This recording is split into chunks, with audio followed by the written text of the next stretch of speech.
샬롬. 드러머 드러밍 10번째. 존 콜트레인 1665년에 상영된 뮤지컬 영화 사운드 오브 뮤직의 삽입곡으로 유명하다.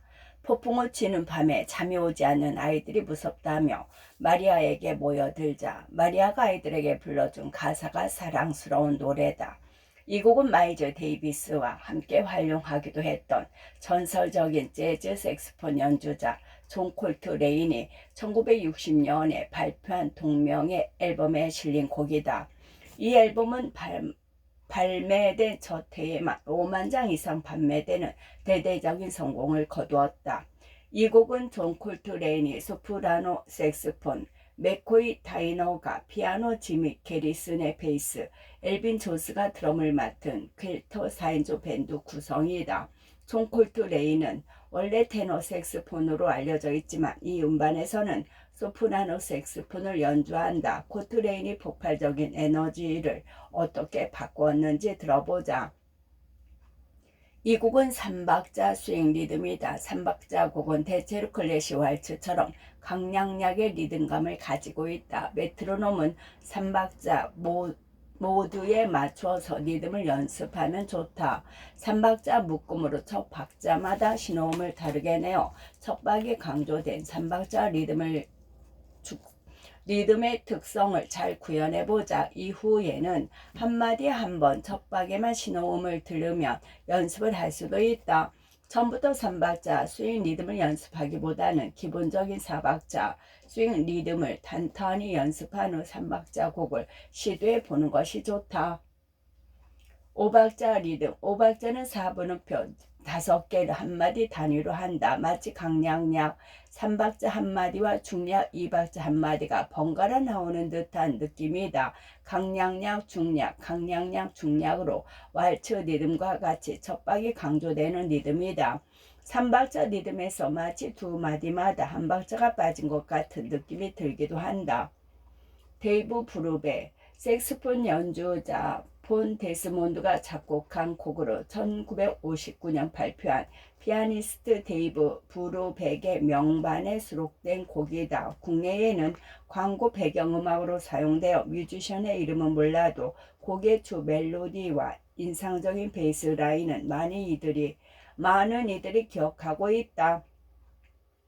데이브 브루백은 피아노, 폴 데스몬트는 알토 색스폰, 유진 라이터는 더블 베이스, 조 모렐은 드럼으로 구성된 4인조 쾌대 밴드가 연주했다. 실험적인 시도를 했던 클래식 작곡가 다리우스 미요의 제자였던 폴 데스몬드와 데이브 브루백의 스승의 영향을 받아 이전까지 재즈에서는 없었던 변박자 음악을 시도한 것이다. 이 앨범은 특유의 부드러운 사운드와 쉽게 들리는 멜로디를 들을 때마다 편안한 느낌이 든다. 변박으로 자칫 불편해질 수 있는 음악을 전혀 이질감 없이 훌륭한 작품으로 완성해냈다. 새로운 시도의 성공으로 실험성과 대중성 두 마리 토끼를 모두 잡았다. 기본적인 4박자 스윙 리듬을 통해 스윙의 리듬감을 익히고 3박자 스윙공을 연습한 후 이 곡을 익히는 것이 좋다. 반복되는 더블 베이스 패턴과 멜로디가 강한 곡이기 때문에 1, 2, 3, 4, 5, 1, 2, 3, 4, 5 하는 식으로 박자를 세워가며 연습하기보다는 더블 베이스 라인을 한 덩어리로 인식해 멜로디에 맞추어 리듬을 연습하는 것이 좋다. 라디오 헤드. 밴드 라디오 헤드의 7번째 음반에 수록된 곡이다. 스윙 리듬이 아닌 스트레이트 리듬의 5박자 곡으로 첫 번째 박자가 강조되었다. 이 음반으로 2009년 그래미 시상식에서 최고 얼터너티브 음악상을 수상했으며 이때 라이브 무대에서 많은 금관 악기와 마칭 드럼이 동원된 화려한 공연을 펼쳤다.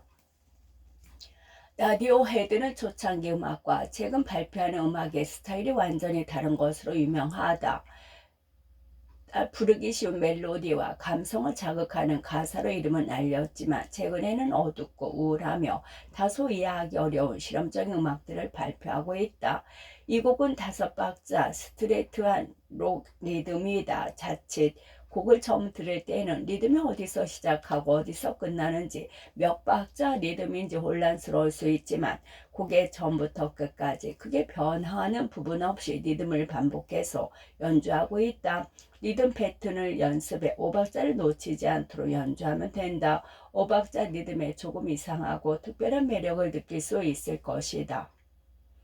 7박자 리듬, 7박자는 4박자가 익숙한 사람이라면 뭔가 하나가 빠진 듯하게 들릴 수 있다. 홀수 박자는 특별한 긴장감이 매력이지만 7박자로 작곡한 곡은 많지 않다. 실험적인 시도를 하기 위해 기존의 곡을 7자 리듬으로 편곡하거나 새로 곡을 쓰지 않는다면 평생 단 한 번도 연주할 일이 없을지도 모른다. 많은 재즈 연주자들의 7박자 곡을 새로 발표하고 기존의 재즈곡을 7박자로 편곡하는 시도를 하고 있다.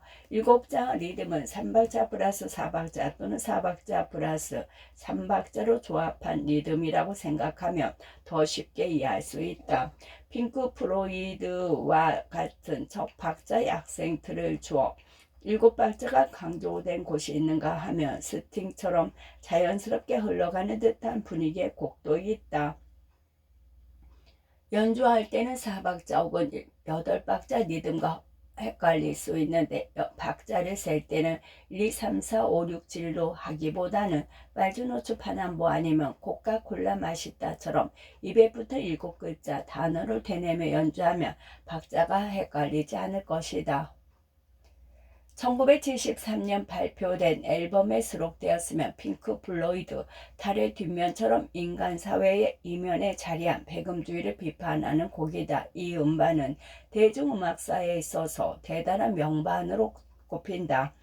음반이 발매된 이후 1988년까지 591주 동안 계속 빌보드 차트에 이름을 올렸으며 잠깐씩 내려갔던 것을 모두 더하면 약 14년 동안 인기를 누렸다. 곡 도입부는 실제 금전 전랍기 소리와 연주를 섞어 특별한 느낌을 만들어냈다. 클래식 심벌의 악센트로 7박자가 매우 강조되어 있다. 기본적으로 7박자 리듬을 유지하다가 중간 브릿지 부분에서 평범한 4박자 리듬으로 바뀌고 다시 7박자 마지막에 4박자로 다시 돌아간다.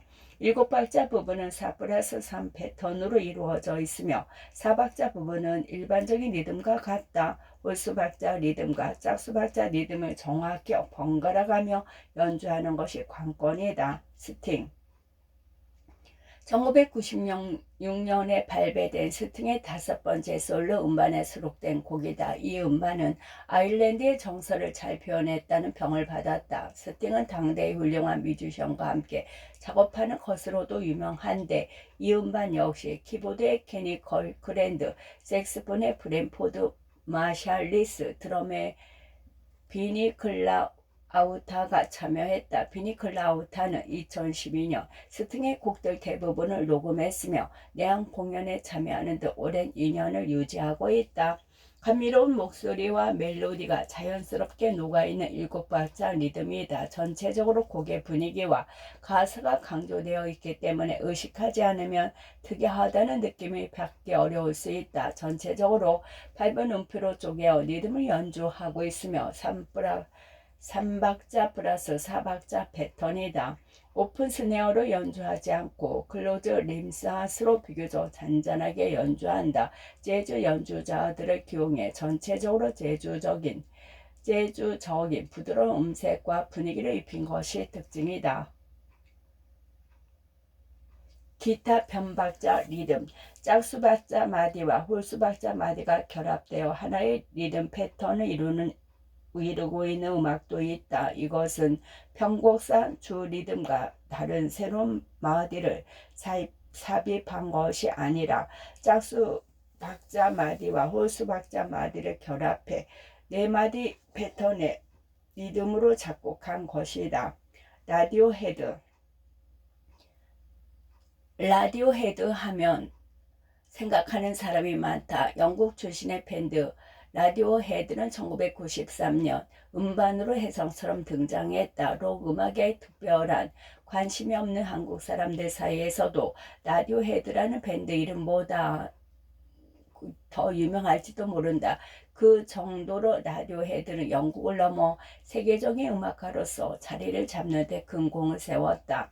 여기서 추천한 곡은 음반의 1번 트랙으로 수록되어 있다. 첫 번째 음반 1번 트랙에서 보여주는 특유의 우울한 감성과 실험적인 변박자 리듬은 음악 스타일이 계속해서 발전하고 변했음에도 가장 최근 작품까지 이어지고 있는 것으로 보인다.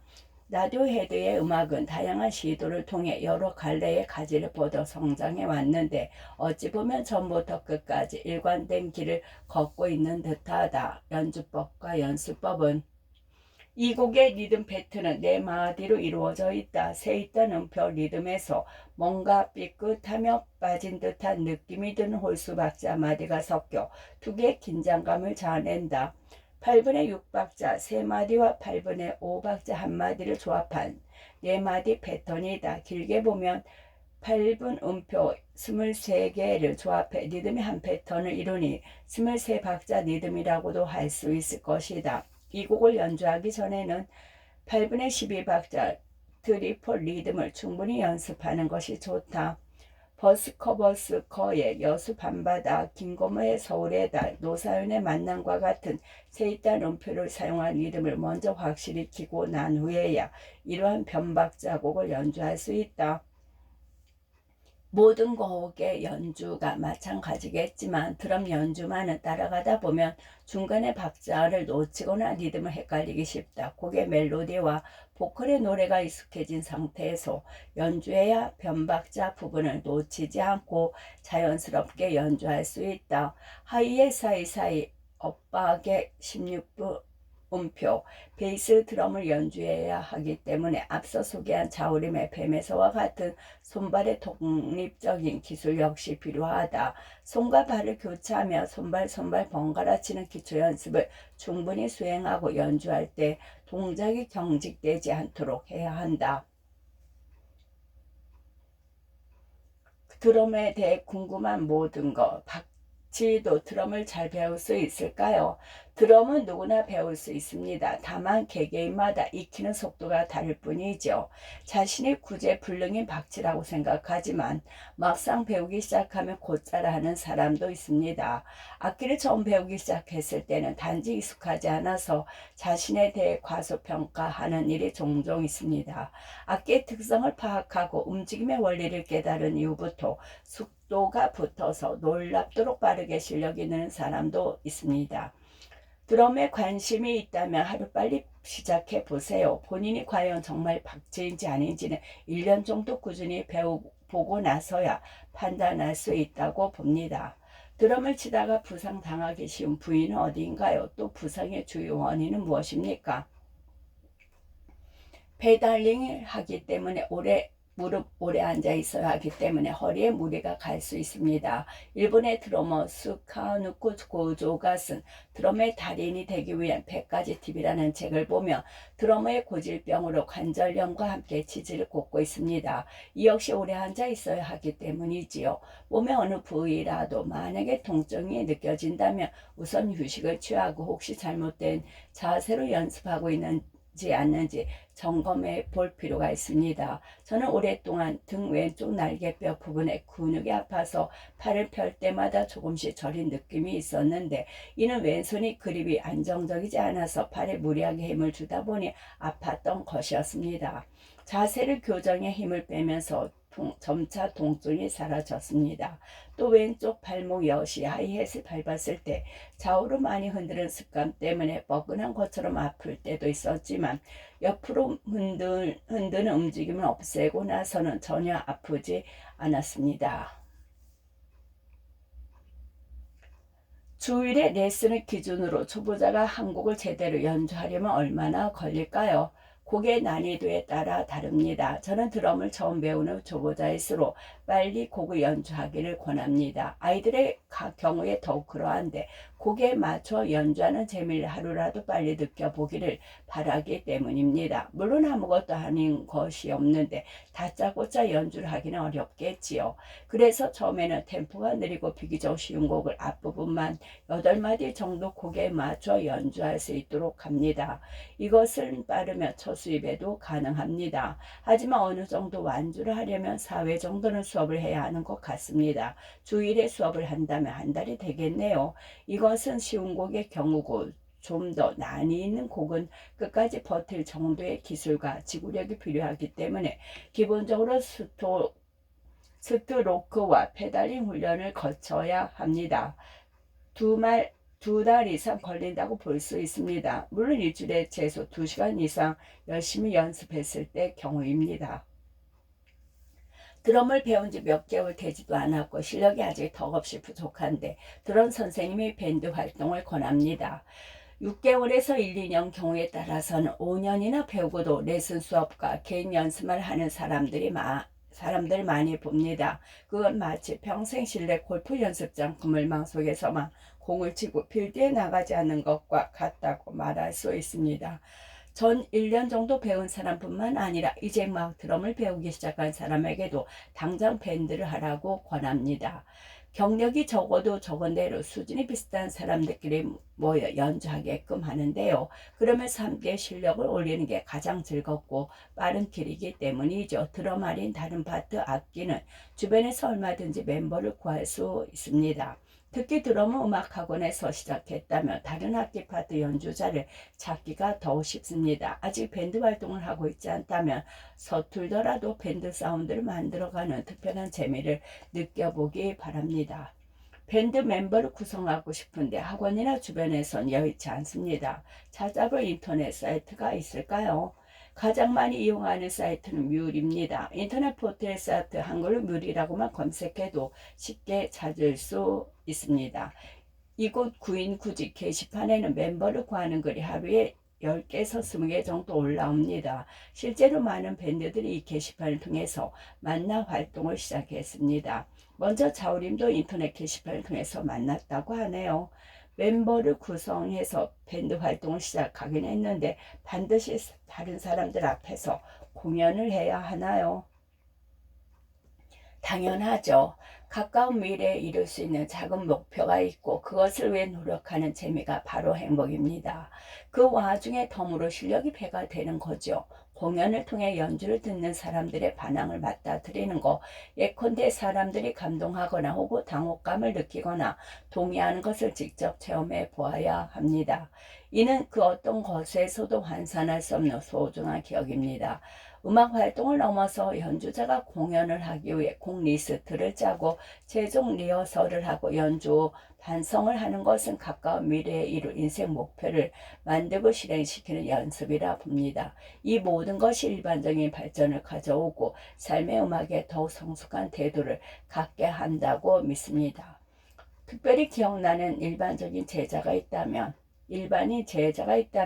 한 학생이 대학에 입학한 후 밴드 동아리에 가입해 난생 처음으로 드럼을 배우기 시작했습니다. 스틱 잡는 방법도 전혀 모르고 있는 상태에서 동아리의 이 학생에게 지정해준 곡은 정통 재즈 곡이었습니다. 동아리에서 재즈 음악을 주로 연주하기 때문에 스윙과 보사노바 리듬을 배워야 했고 그래서 학원을 찾은 것이었죠. 이 곡들의 리듬은 손과 발의 조합이 록이나 팝 스타일 리듬에 비해 조금 복잡한 편이어서 대학 입시를 준비하는 학생들도 배우기 어려워합니다. 하지만 처음에는 저를 깊은 좌절감에 빠지게 했지만 결국 꾸준히 연습해 모든 곡들을 마스터했고 학기 말에 있는 공연에서 성공적으로 연주할 수 있었습니다. 브러쉬까지 연습해서 곡의 첫 부분은 브러쉬로 연주하다가 중간에는 스틱으로 바꾸면서 연주해 관객들에게 환호를 받는 그 순간을 동영상으로 봤는데요. 드럼을 가르친 보람을 갑절로 느꼈습니다. 하물며 연주자 본인은 어땠을까요? 실용음악과에서 어떻게 드럼 수업을 하는지 궁금합니다. 2년 동안 전공 실기 수업을 해보신 분들이 캐나다 출신 교수님이었는데 매 수업 시간마다 모든 학생에게 노래를 부르게 했습니다. 노래를 한번 부르고 바로 이어서 스네어 드럼만으로 멜로디를 똑같이 연주하고 노래가 나온다고 상상하면서 연주하고 역시 노래가 있다고 생각하고 드럼 솔로를 하는 방식이었습니다. 노래 한 곡을 두고 총 4번을 각각 다른 방식으로 연주하는 거죠. 노래 부르기, 스네어 드럼만으로 노래 멜로디 치기, 노래 상상하면서 리듬 연주, 노래 상상하면서 드럼 솔로 연주하기. 이 수업은 멜로디를 통해서 악곡의 화성 진행을 이해하고 기억하는데 효과적이라고 생각합니다. 또한 멜로디를 기본으로 슬로잉이 프레이즈 만든 훈련이기도 하지요. 그럼 드럼 전공자들은 학교에서 어떤 공부를 하나요? 전공 수업은 드럼에 관련된 것뿐만이 아니라 시창, 처음 보는 악보를 보고 노래 부르기, 악보를 읽는 능력을 기르는 위한 수업, 정음, 단음이나 화음 멜로디를 듣고 악보를 받아 쓰는 수업, 주로 피아노 소리를 듣고 코드나 멜로디, 단음을 맞춤, 화성학, 화성이로 음악이로 음악사, 음악의 역사, 악기의 발달 과정, 시대별 장르와 연주자, 피아노 연주, 피아노 전공을 제외한 보컬, 기타, 베이스, 드럼 전공 학생들이 듣는 피아노 수업, 앙상블, 밴드 합주, 재즈 즉흥 연주, 재즈 음악에서의 즉흥 연주 기법 등의 수업이 있습니다. 저는 정음과 화성화, 피아노 연주가 부족한 편이었고 이로 인해서 스트레스 많이 받았습니다. 드럼을 전공하는 학생들 중에는 절대 음감, 어떤 음을 들었을 때 그 음의 이름을 정확히 알 수 있는 능력을 가진 학생들도 꽤 여러 명 있었고 피아노 연주가 능숙한 학생도 많았는데요. 저는 화성학 수업을 따라가기 위해서 주말마다 작곡과 학생에게 과외 수업을 받았고 스스로 문제를 출제하고 풀면서 보충했습니다. 다행히 졸업하는데 크게 문제는 없었지만 끝까지 정음은 어려웠죠. 그래서 현재까지도 스마트폰 앱과 컴퓨터 프로그램으로 대중교통을 이용할 때 틈틈이 생각날 때마다 상대 음과 어떤 음을 듣고 다른 음과 비교해서 음 높이를 파악하는 능력을 기르는 훈련을 하고 있습니다. 저처럼 정음을 어려워하는 이들에게 추천하고 싶은 방법입니다. 실력이 좀 더 숙성해졌을 때 해보면 좋은 연습법이 있을까요? 한국의 기본 리듬을 익히고 나면 나중에는 멜로디를 정직하게 부르지 않고 리듬의 타임을 그대로 진행하되 멜로디는 앞으로 당기고 뒤로 미는 레이드백을 하는데요. 학교 다닐 때 이렇게 연습하던 습관이 지금까지 남아서 모든 노래를 똑같이 따라 부르지 못하고 리듬을 바꾸는 습관이 생겼습니다. 멜로디를 레이드백으로 부르면서 프레이즈를 발전시키는 연습을 했던 것 같아요. 이런 훈련이 없었거나 슬로잉을 익숙하게 할 수 없는 드러머에게 솔로 연주를 부탁한다면 그 연주가 되게 딱딱할 수밖에 없습니다. 딱딱하다는 것은 예를 들어 모든 프레이즈가 정박에 시작해서 정박에 끝난다거나 음색이 일정하고 볼륨에 큰 변화가 없어 노래하는 것과 같은 느낌을 받기 어렵다는 거죠. 좋은 드럼 솔로는 청중 앞에서 노래를 하는 것과 마찬가지로 듣는 사람이 재미있어야 합니다. 표정 변화 없이 딱딱한 말투나 단어만 나열해서 이야기하는 것보다 다양한 표정으로 상황을 묘사하며 은유와 비유를 섞어서 생동감 있게 이야기하는 것이 더 귀가 솔깃하고 재미있는 것과 같습니다. 이의 훈련은 그런 표현과 표정을 만들어주는 역할을 하죠. 학원만 등록해놓고 막상 제대로 연습을 못해서 진도도 몇 곡 못 나가고 제자리 걸음만 몇 달째인 제가 한심해 보입니다. 전 오히려 양복에 넥타이를 베고 땀을 뻘뻘 흘리며 수업을 하는 회사원을 볼 때마다 감동을 받는걸요. 여러 곡을 연주하지도 않고 한 곡을 가지고 될 때까지 1시간이고 2시간이고 반복하는 것도 대단하고 안 됐던 게 되게 하는 집념과 종일 근무를 마치고 열정을 쏟는 그 모습은 언제나 봐도 멋있다 못해 저 자신의 매너리즘을 일깨워주는 감사한 순간입니다. 하면 할수록 요령이 늘 테니 기죽지 말고 천천히 꾸준히 해보세요. 교회에서 반주하는 드러머가 연주 중에 드럼 스틱을 놓쳤는데요. 걸어놓은 예비 스틱을 자연스럽게 뺏어 쓰는 모습을 봤습니다. 연주 중에 스틱을 놓치는 일이 자주 있나요? 예비 스틱을 반드시 준비해야 하나요? 연주자마다 다릅니다. 저는 잘 놓치지 않는 편이긴 하지만 컨디션이 좋지 않은 날에는 가끔 놓치기도 합니다. 라이브 공연을 할 때는 연주를 멈출 수 없기 때문에 항상 대비하고 있어야 합니다. 항상 여분의 스틱을 준비하고 스틱 가방을 플로탐에 걸어놓고 연주를 시작합니다. 이것은 스틱을 놓쳤을 때를 대비하는 것이기도 하지만 곡의 분위기에 따라 다양한 종류의 스틱을 사용하기 위해서이기도 합니다. 드러머에 따라 손에 닿는 거리에 보조 의자나 보면대를 두고 그 위에 여분의 스틱과 브러쉬, 말렛 등을 올려놓기도 합니다. 예비 스틱은 부디한 경우가 아니라면 항상 준비하는 것이 좋습니다. 스틱이 가까이에 떨어져 바로 주어서 연주에 지장을 주지 않는다면 다행이지만 멀리 날아가는 수도 있으니까요. 연주를 멈추는 일만은 피해야 하지 않을까요? 영화 위플래시를 보니 연습을 많이 해서 손에서 피가 나던데요. 드럼 연습을 하는 과정에서 흔히 일어나는 일인가요? 고수가 되려면 그 정도는 감수해야만 하는 건가요? 진국 앤드루가 패스트 스윙을 연습하는 도중에 손의 피부가 벗겨져서 피가 나는 장면이지요. 사실 이처럼 못이 빠르고 연속적인 스틱을 튕겨내야 할 때 손과 스틱에서 그만큼의 마찰이 생길 정도로 꽉 쥐면 연주가 어려울 것입니다.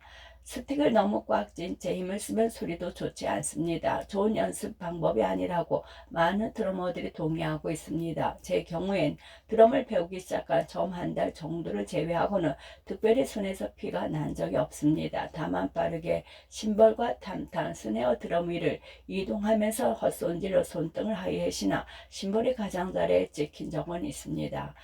하드록 메탈 하드코어와 같이 강한 체력과 파괴력 있는 음색이 필요한 경우에는 강한 힘으로 연주하다가 손바닥이 벗겨질 수는 있을 것 같습니다. 하지만 모든 드러머가 그렇지는 않습니다. 제가 한 번은 드러머들이 모인 자리에서 소리의 손바닥을 관찰한 적이 있었는데요. 대체로 부드러웠습니다. 밴드 데브 레파드의 외팔 드러머 압니다. 한쪽 발만으로 양팔처럼 연주가 가능할까요? 전문가가 들으면 연주 소리에 아무래도 차이가 있지 않을까요? 양팔로 연주하는 것처럼 연주하는 것은 불가능하겠지요. 하지만 리 웰러는 한쪽 발만으로도 드럼 비트와 사운드 비지 않는 방법을 찾았습니다. 스틱으로 하이햇을 치는 대신에 왼발을 사용할 수도 있고 양팔로 팔힘과 솔로잉을 하는 대신 손과 발의 콤비네이션 테크닉을 활용하는 방법도 있을 겁니다. 양팔로 연주하는 것처럼 연주할 필요는 없습니다. 얼마나 음악적으로 연주하느냐가 더욱 중요합니다. 자신의 장점을 살리고 할 수 있는 한에서 최고의 연주를 끌어내는 것이 목표일 테지요. 이것은 릭 앨런만의 과제가 아닙니다. 연주자 모두에게 해당하는 이야기입니다. 저는 드럼을 배울까 고민하는 가정주부입니다. 드럼을 연습하면 팔뚝살이 빠질까요? 팔 근육이 있으면 드럼을 배우는 데 유리할까요? 저도 팔뚝살을 빼는 것에 아주 관심이 많습니다. 조금이라도 날씬해 보이려고 운동도 많이 하는 편이지요. 역시 살 빼는 데는 식습관이 더 중요한 것 같습니다. 드럼을 치면 유산소 운동이 됩니다. 꾸준히 하면 걷기, 자전거, 수영처럼 건강에도 좋고 살도 빠집니다. 한 가지 안타까운 사실은 슬프게도 원하는 부위만 골라서 빠지지는 않는다는 거지요. 몸에 근육이 많을수록 체력도 좋고 힘도 좋을 테니 파괴력 있는 연주를 할 때 아주 유리합니다. 체력이 강하다면 더 오랜 시간 집중할 수 있기 때문에 연습도 많이 할 수 있겠지요. 건강하고 체력이 강한 사람이 유리한 것은 분명합니다. 하지만 단지 힘으로만 밀어붙이려 든다면 제대로 된 연주하기가 어렵겠죠. 여자가 드럼을 치면 팔에 근육이 생겨서 우락부락한 몸매가 되지 않을까 걱정입니다. 드럼을 치면 근육이 많아지나요? 날씬하고 여성스러운 드러머도 많습니다. 드럼을 친다고 반드시 우락부락해지는 것은 아닙니다. 언니와 저는 일란성 쌍둥이인데 드럼을 치는 제 팔과 어깨 근육이 더 단단하기는 합니다. 여성 드러머의 비율은 얼마나 되나요? 여성으로서 드러머가 되는데 불리한 것과 유리한 것이 있다면 알고 싶습니다. 동도 여대, 한양 여대와 같이 실용음악과가 아닌 여대에서 드럼을 전공하는 학생들도 있고 남녀공학에도 학생마다 한 명 이상은 여성 드러머가 있습니다. 매년 수도권에서만 20명 이상의 여성 드럼 전공자가 졸업합니다. 비전공 드러머까지 더하면 더 많을 겁니다. 하지만 남성에 비해서 그리 많은 수는 아닙니다. 드럼뿐만 아니라 피아노, 보컬을 제외한 다른 악기 파트 역시 마찬가지입니다. 뮤직 페스티벌, 공연, 콘서트 등에 가셔서 여성 연주자의 비율이 어떤지 한번 보세요. 저는 2015년 열린 재즈 페스티벌에 세계적인 베이스 연주자 겸 싱어 작곡가 리차드 보나의 공연이 있던 날에 관람을 했는데요. 이날 메인 무대에 총 4명이 올랐는데 무대에서 모두가 남성 연주자였습니다. 여성 연주자들은 20, 30대 활발히 활동을 하다가 결혼, 출산과 함께 휴직기를 갖거나 활동을 접는 경우가 많습니다. 이후에도 가정에서의 역할 때문에 활발한 활동은 어려운 것이 사실입니다. 그래서일까요? 아직 우리나라 여성 드러머들 가운데 김희연 선생님처럼 이름을 알리고 롱런하는 드러머는 보지 못했습니다. 스틱의 수명이 궁금합니다. 부러질 때까지 치는 건지 부러지기 전이라도 상태가 어느 정도일 때 바꿔야 하는지 궁금합니다. 스틱 끝에 팁이 반쯤 깨졌는데도 연주를 하는데 소리에는 큰 지장이 없는 건가요? 우드 스틱은 자주 사용하는 부위의 표면이 조금씩 떨어져 나가 닳기 마련입니다. 달아있는 스틱의 모양에 따라서 평상시 연주 습관이 엿볼 수가 있습니다. 팁이 가까운 곳에 닿아 있다면 하이햇을 스틱 끝으로 가볍게 치고 있는 것일 테고요. 좀 더 중앙에 가까이 달아 있다면 그 반대일 겁니다. 또 스네어, 림샷을 많이 연습하면 테두리가 닿는 스틱 중간 부분이 많이 손상됩니다. 만약 스틱의 기둥 부분은 매끈한데 팁만 쪼개졌다면 악기를 칠 때, 특히 하이햇을 칠 때에 팁만 닿도록 치는 것일 테지요. 스틱을 많이 사용하면 표면부터 조직의 연결 상태가 조금씩 헐렁해집니다.